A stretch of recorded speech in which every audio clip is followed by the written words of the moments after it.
Actu.fr fait son podcast. Mais non! Mais hasard de dingue! On arrive chez vous.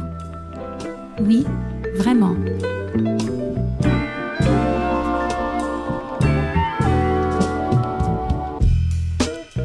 Vous écoutez On arrive chez vous depuis le bar Le Saint-Pierre à Plouvara dans les côtes d'Armor. Le principe de l'émission est simple.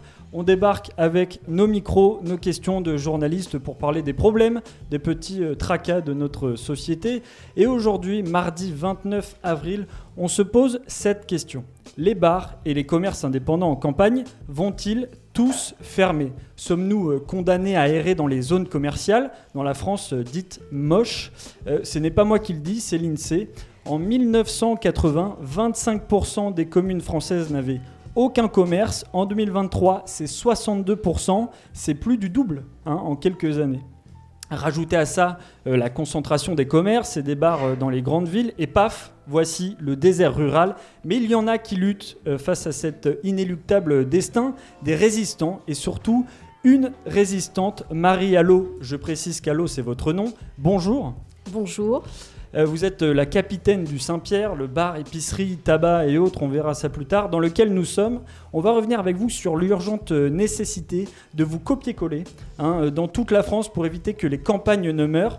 Autour de la table aussi, deux journalistes d'Actu.fr, Sophie Pams du pôle Relais, bonjour. Bonjour.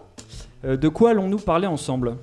Alors on va parler convivialité, petit café du matin et poulet rôti du dimanche. En fait, tout ce qui fait du bar de Marie-Laure un lieu incontournable à Plouvara. Eh ben, ça donne envie. Et Camille Descroix, tu es journaliste au desk d'Actu.fr, bonjour. Bonjour. Et dans ta partie, nous répondrons donc à cette épineuse question. Comment revitaliser un village de campagne avec quels moyens humains, quels moyens politiques ? Voilà pour le menu. Avant de donner la parole donc aux irréductibles qui peuplent le village de Plouvara, nous accueillons Édouard Kerfridin. Bonjour. Bonjour Raphaël. Alors toi tu es rédacteur en chef de l'Écho de l'Armor et de l'Argoat, un journal hebdomadaire d'Actu.fr basé à Guingamp. Alors j'ai lu qu'il avait été fondé en 1832. Ça ne nous rajeunit pas tout ça, sous la monarchie constitutionnelle de Louis-Philippe. Donc depuis, rassurez-vous, l'équipe de journalistes a changé. Mais d'ailleurs, ça veut dire quoi, Armor et Argoat ? Armor, Argoat, c'est du breton. Armor en breton, c'est la mer. Et Argoat, c'est l'intérieur des terres. Et l'Écho de l'Armor et de l'Argoat, c'est l'hebdomadaire qui raconte la vie entre les deux. Et effectivement, c'est un journal qui est né en 1832 sous Louis-Philippe, à l'époque de la monarchie constitutionnelle. Et moi, je suis rédacteur en chef depuis 2018. Donc ça fait maintenant 7 ans, si on fait le calcul, 2018-2025, ça va, je fais un peu de maths. Ça fait maintenant 7 ans que tu parcours le pays de Guingamp. Alors est-ce que tu as des exemples à nous donner qui illustrent la résistance du territoire face à la mort annoncée des commerces en campagne ? Vas-y. Oui, tout à fait Raphaël. On est dans un territoire rural mais qui ne manque pas d'énergie, je le vois chaque semaine. Il y a des villages tout autour de Guingamp qui se battent pour ne pas perdre leur âme. Par exemple à Saint-Jean-Cardanial, pas loin de Plouvara, le restaurant Le Tiblazen, qui était le seul commerce du bourg, était fermé depuis 2 ans. Et c'est le maire Jean-Baptiste Levert, il ne s'est pas contenté d'attendre, il a posté lui-même une annonce sur Le Bon Coin, il a organisé des visites le dimanche, modernisé les lieux, et le 21 mai prochain, un couple venu de Normandie va rouvrir ce restaurant à la belle réputation. Et tu en avais aussi un deuxième, il me semble. On a répété tout ça, donc tu en avais forcément un deuxième. Tu es bien informé, Raphaël. Effectivement, à Quimper-Guézennec, entre Guingamp et Paimpol, c'est le maire Gilbert Levaillant, là aussi le maire, qui a joué les bâtisseurs. Salon de coiffure, supérette, et surtout, il a fait construire un restaurant tout neuf pour redonner un cœur au bourg. Et grâce à la médiatisation, notamment sur le site Actu.fr et dans l'Écho, le couple Descottes a posé ses valises à Quimper-Guézennec, venant tout droit de Martinique. Et depuis septembre 2022, le resto L'Astrolabe ne désemplit pas. Donc c'est un pari gagné. Et c'est vrai que c'est ça, l'Armor et l'Argoat, c'est des élus locaux combatifs, des habitants fidèles, des villages qui se battent pour rester vivants. Et nous, chaque semaine dans l'Écho, on est là pour en témoigner. Eh bien écoute, et aussi à lire aussi sur le site d'Actu.fr, on le redit, merci Édouard pour ces exemples, on va te laisser, merci pour tout. Pour comprendre un peu ce qui fait le sel de Plouvara, voilà, puisqu'on y est à Plouvara, on est dans le bar de Marie-Laure, on s'est baladé dans les rues. Et pour ça, on a eu la chance d'avoir la meilleure guide. Elle s'appelle Martine. Alors évidemment, on a rencontré plein de personnes. On a rencontré Alice, Michel, Raymond, Chantal, Francis, Hervé, Herveline, Josiane, Jacqueline et François. Mais pas de chance, j'ai pas eu le temps de mettre tout le monde dans le reportage. Je vous laisse écouter. Je me demande si on peut visiter. Mais si. Je suis guide. Le podcast de la rédaction d'actu.fr. Donc je m'appelle Martine, je vais sur mes 77 et donc j'habite Plouvara. Salut Loïc.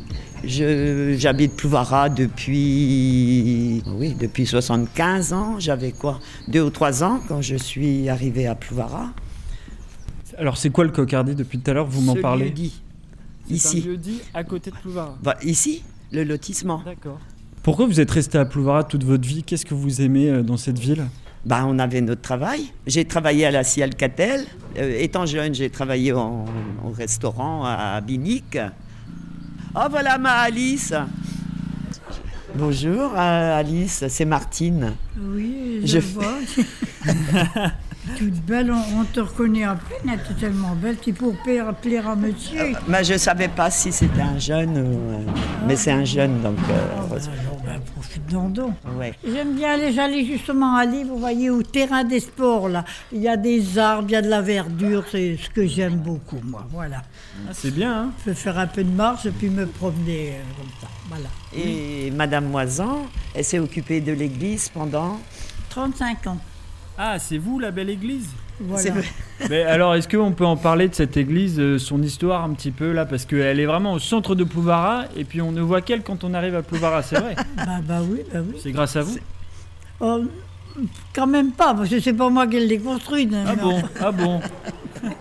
Bon, et comment vous vous appelez? Chantal. Et ça fait combien de temps que vous habitez à Plouvara? Alors moi, ça fait 17 ans. Qu'est-ce que vous aimez à Plouvara? Est-ce que vous pouvez décrire un peu l'ambiance pour les auditeurs et les auditrices qui ne connaissent pas? ma pote. Parce qu'on a des beaux moments, aussi bien comme ça qu'au jardin, que dans la vie de tous les jours. Plouvara, que j'ai connu en évolution au fil des années, est quand même une commune qui est très dynamique. Qui s'occupe de ma maison. Il garde mon chat, c'est tout ce que j'ai. Ah bon, c'est tout ce que vous avez, Martine, un chat? Un chat, ah oui. Il s'appelle comment? Scooby-Doo. Pourquoi ça vous fait rire? C'est mignon. Moi j'aime bien. Oui. Oui, moi aussi. Voilà pour le portrait sonore, on a pris un peu l'ambiance évidemment de Plouvara. Merci à tous ceux qui ont bien voulu répondre à mes questions et surtout à tous ceux que j'ai pas eu le temps de mettre dans le reportage. Vous voyez, je suis désolé Raymond, je vous vois loin, mais vraiment voilà, je suis un peu désolé. Maintenant, place aux Plouvaratines et aux Plouvaratins qui sont présents et c'est parti pour la virgule. Il ne faut pas raconter non plus des carabistouilles à nos concitoyens, hein. On arrive chez vous. Le podcast de la rédaction d'actu.fr.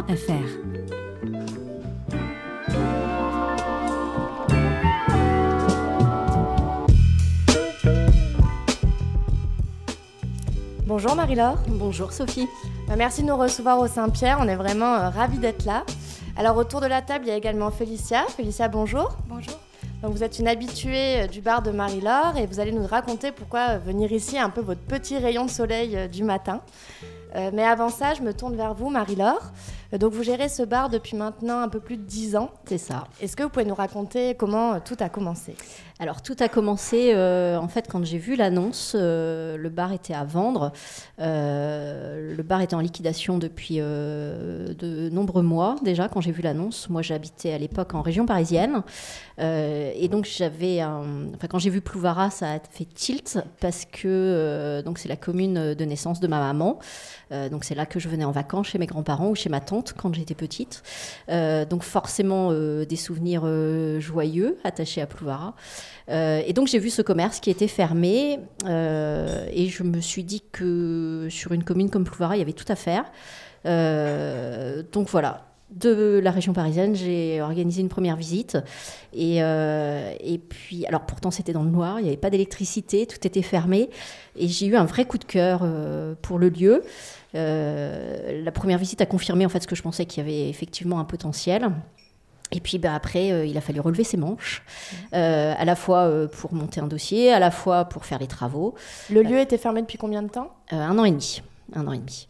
Donc il y avait tout à faire et en même temps c'était ce qui me plaisait dans cette reprise. Voilà. Okay. Donc à l'époque c'était un bar-épicerie. Alors pour ceux qui ne voient pas, faut savoir que donc là on est dans le bar. Un peu plus loin il y a le tabac. Encore après il y a la vitrine traiteur parce que vous proposez des repas le midi. Encore après, il y a une très grande épicerie, mais en plus de ça, vous faites relais colis, dépôt de gaz, dépôt de vêtements. Enfin bon, j'en oublie. Vous êtes même à la broche le dimanche. C'est ça, pour tout à proposer le poulet patate. Est-ce que vous avez quand même du temps pour dormir la nuit, Marie-Laure ? Alors, je dors la nuit. Mes nuits sont courtes, mais je dors quand même. Okay. Sinon, je ne pourrais pas me lever le matin pour ouvrir.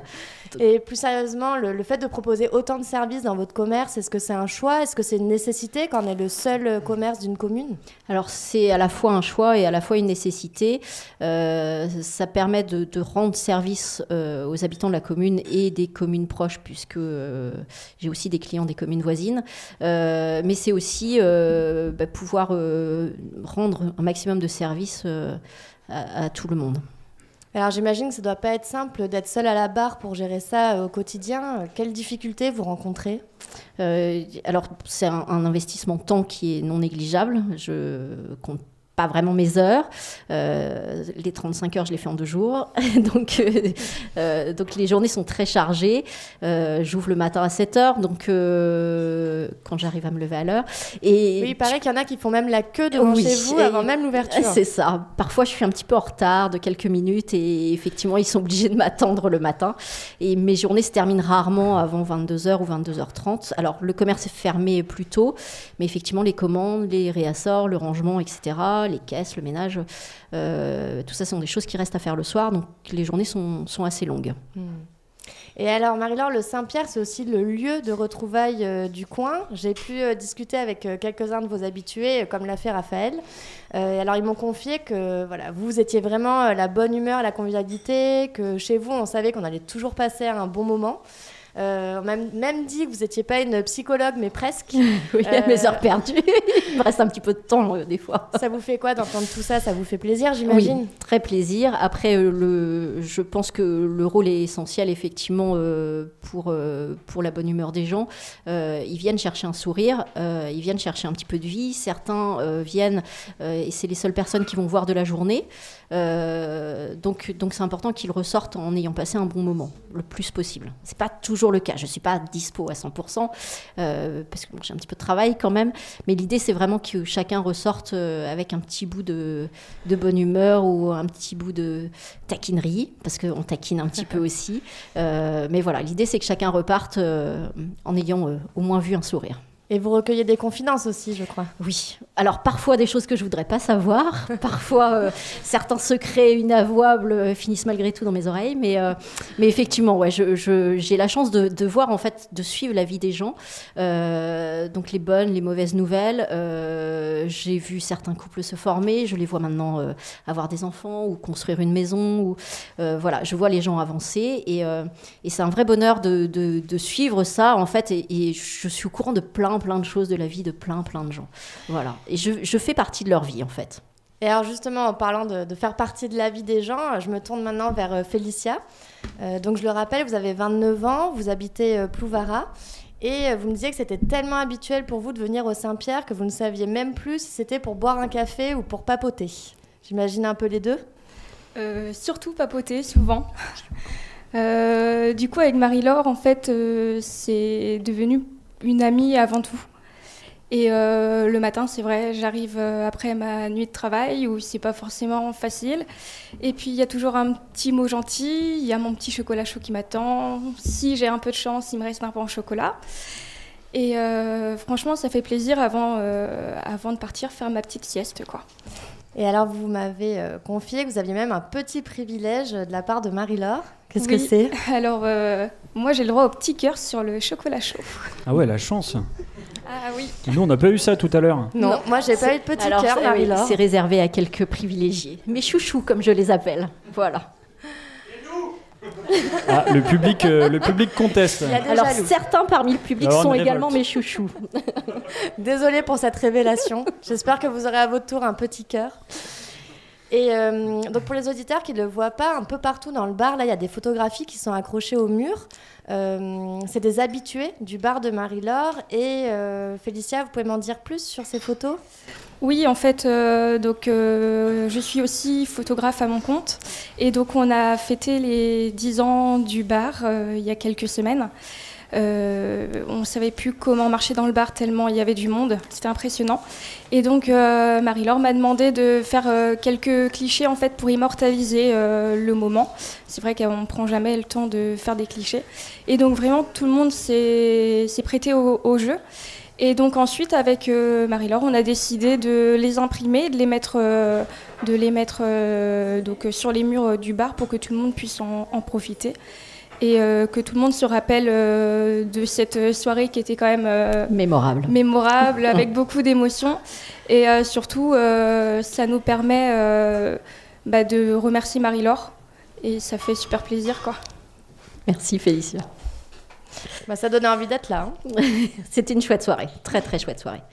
Bon, merci Marie-Laure et Félicia. En tout cas, ça donne envie de venir boire un petit café tous les matins avec son petit cœur au caramel.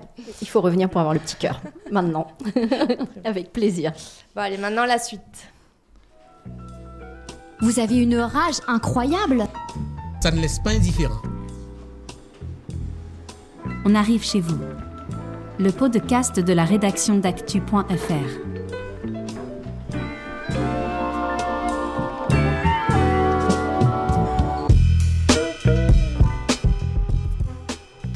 Bonjour à tous, merci encore de nous recevoir ici au Saint-Pierre. Alors ensemble, on va discuter des solutions. Comment redynamiser nos centres-villes et nos centres-bourgs. Alors je me tourne vers vous, Cyril Nicolas. Bonjour. Bonjour. Vous êtes le maire de Plouvara. Vous avez été élu en 2020, sans étiquette, je le précise. C'est ça.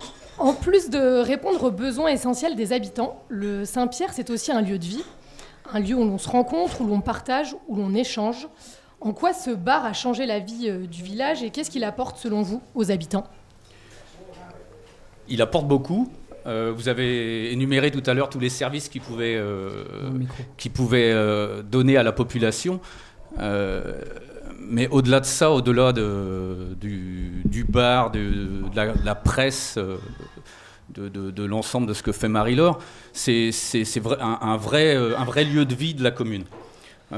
Aujourd'hui, Marie-Laure est fermée le mercredi. Croyez-moi, c'est pas la même ambiance. C'est triste. C'est triste le bourg quand Marie-Laure est fermée. Non, c'est vraiment donc un lieu de vie, du lien social. Aujourd'hui, c'est ce qu'on recherche dans les communes. Quand on fait un peu nos vœux tous les ans au mois de janvier, on prône le vivre ensemble, faire les gens se rencontrer. Et aujourd'hui, avec Marie-Laure, ce commerce, c'est vraiment essentiel pour un bourg comme le nôtre. Alors, j'aimerais vous parler de la petite ville de B. C'est une commune de 2500 habitants située dans le pays de Vitré. Alors, ces dernières années, pour faire venir en fait les commerçants, la municipalité a acheté des bâtiments pour les transformer en locaux commerciaux. Et ça fonctionne plutôt pas mal, puisqu'en 2 ans, il y a d'abord eu un salon de thé, un bar-restaurant, un fleuriste et récemment une boucherie. Alors, qu'est-ce que cet exemple vous évoque, Cyril Nicolas ? Est-ce que vous, en tant que maire, vous pouvez aider à votre échelle à l'ouverture d'un commerce, par exemple, dans votre commune ? Alors, aujourd'hui, c'est vrai que les aides existent quand c'est vraiment le dernier commerce d'un village. Alors, c'est pas le cas ici. On a Marie-Laure, mais on a également 2 autres commerces dans le bourg. Un salon de coiffure et un cabinet infirmier qui, eux, donc, sont logés dans des bâtiments communaux. Donc voilà. Un peu comme l'exemple de B, c'est exactement, ça voilà. Donc des bâtiments qui appartiennent à la commune et que on loue à un prix tout à fait correct pour les commerçants. Marie-Laure, quand vous avez souhaité ouvrir votre bar donc il y a 10 ans, Est-ce que vous avez rencontré des difficultés pendant la création du projet? Alors effectivement, j'ai rencontré des difficultés, notamment pour monter mon dossier financier. Donc l'historique du lieu n'était pas forcément en ma faveur, puisque comme le commerce était en liquidation, les établissements bancaires ont eu du mal à me faire confiance. Donc effectivement, je suis partie au départ sur un premier projet qu'il a fallu que je revoie à la baisse, parce que les établissements bancaires ne me suivaient pas. Donc j'ai acheté du matériel d'occasion plutôt que du matériel neuf. Bon, ce qui a permis aussi finalement, avec le recul maintenant, ça m'a permis de réduire les risques et de réduire mes mensualités. Et donc ça a été plus facile finalement de pouvoir de pouvoir sortir un salaire assez rapidement et de pouvoir en vivre en fait. Parce que mon objectif c'était de pouvoir en vivre et de pouvoir faire vivre ma famille. Voilà. Et aujourd'hui, du coup, 10 ans après l'ouverture du Saint-Pierre, quel bilan vous faites? Est-ce que vous êtes satisfaite de ce que vous avez réussi à créer ici aujourd'hui? Alors oui, je suis très satisfaite, je suis fière de ce que j'ai réussi à faire. Effectivement, si on m'avait dit il y a 15 ans que j'allais tenir un bar et un commerce multiservice à Plouvara, j'y aurais jamais cru. C'était pas possible pour moi. Et finalement, en fait, j'ai trouvé vraiment le job de mes rêves. Voilà. Alors, avec la rédaction d'actu.fr, on a cherché à comprendre ce phénomène de désertification commerciale. On a essayé de prendre de la hauteur, de dézoomer un petit peu. Et on est allé chercher du côté de l'Assemblée nationale. Raphaël, c'est à toi. L'histoire de Natacha et Uriel, qui sont petits commerçants dans une épicerie à Toulouse, et qui un jour voient arriver la franchise Carrefour pour s'installer en face dans un ancien magasin de mobilier. Il y a une mobilisation des petits commerçants, des habitantes, des habitants, parce que cette installation ne correspond à aucun besoin essentiel. Et en plus, elle met en péril l'activité commerciale d'Uriel et Natacha, qui sont plus qu'une épicerie, mais aussi un lieu de vie et un lieu de solidarité. Ce qui leur est arrivé à des milliers de petits commerçants ces dernières années en France. Alors la voix qu'on vient d'entendre là, c'est François Piquemal. Il est député LFI de la Haute-Garonne.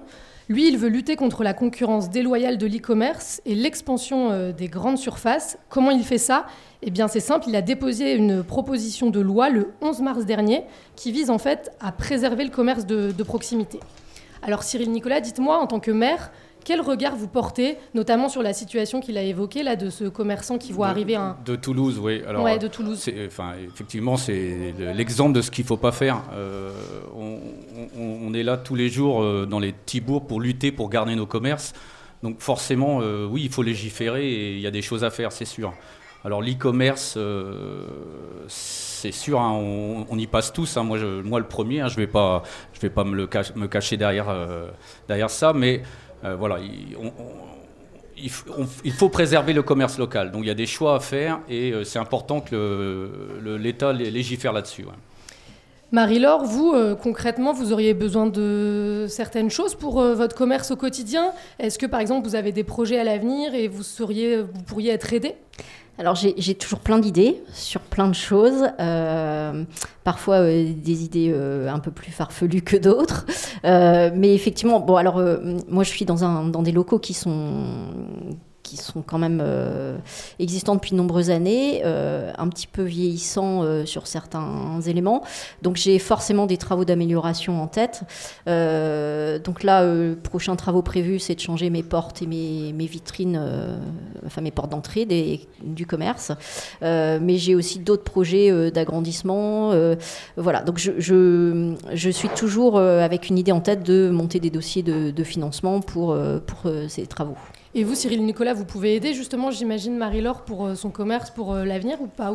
Quels sont les outils que vous avez à disposition? Alors, les outils qu'on a, c'est plus au niveau de l'urbanisme. Si demain il y a agrandissement, s'il y a des projets, bien sûr, au contraire, on attend que ça, nous, hein, sur la commune, de pouvoir aider. C'est déjà ce qu'on fait, je pense, un maximum quand Marie-Laure organise ses soirées, par exemple. Derrière, c'est aussi de faire attention à ce qui est fait autour. Notamment, je pensais aux lookers, les fameux casiers là, qui existent dans certaines communes. Voilà, ça aussi, je pense qu'il faudra un jour aussi légiférer pour finalement interdire leur installation trop près des commerces existants. Ça, c'est quelque chose, je pense, sur lequel aussi il va falloir légiférer. Merci Marie-Laure. Merci Camille. Cyril Nicolas. Merci d'avoir accepté notre invitation pour la première d'On arrive chez vous. Ça ne laisse pas indifférent. Ça va forcément barder. On arrive chez vous. Le podcast de la rédaction d'actu.fr.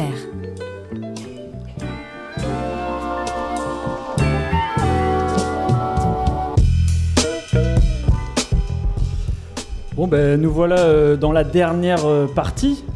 Finalement, Marie-Laure. Alors moi, j'aurais retenu quelque chose de cette interview, c'est que c'est le job de vos rêves, pardon. Oui, clairement. J'ai eu du mal. Oui. C'est le job de vos rêves. C'est dingue, non, quand même, de dire ça. C'est dingue de dire ça, et en même temps, encore une fois, c'était indépendamment de ma volonté, et ça a été ma surprise. Oui, oui, une belle reconversion. Oui, tout à fait. C'est ce qu'on peut dire.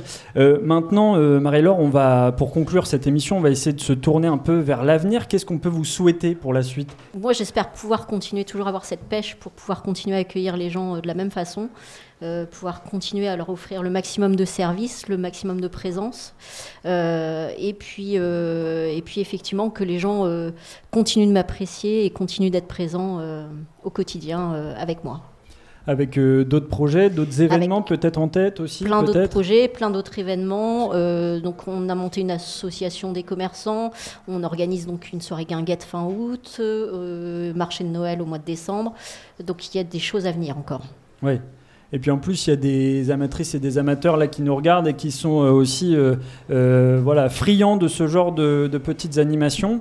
Tout à fait. Bon, bah écoutez, Marie-Laure, merci. C'est parti, on va lancer l'outro de l'émission. Merci Raphaël. On arrive chez vous. Oui. Actu.fr fait son podcast. C'était donc la première de l'émission On arrive chez vous, un podcast madinactu.fr. Mille merci du coup à Marie-Laure, à Félicia, Cyril, à Édouard, évidemment le rédacteur en chef de l'Écho. Merci à Alice, Michel, Raymond, Chantal, Francis, Herveline, Josiane, Jacqueline, François et Martine de bien vouloir d'avoir fait ma guide aujourd'hui. Martine, merci beaucoup. Merci à Camille et Sophie, les deux journalistes du desk d'actu.fr et du Pôle Relais. Dans l'ombre aussi, il tire les ficelles, Johan Foucault, le rédacteur en chef adjoint du desk d'actu. Et nous, on se dit à la prochaine. Peut-être allons-nous arriver chez vous. Peut-être. Merci à tous.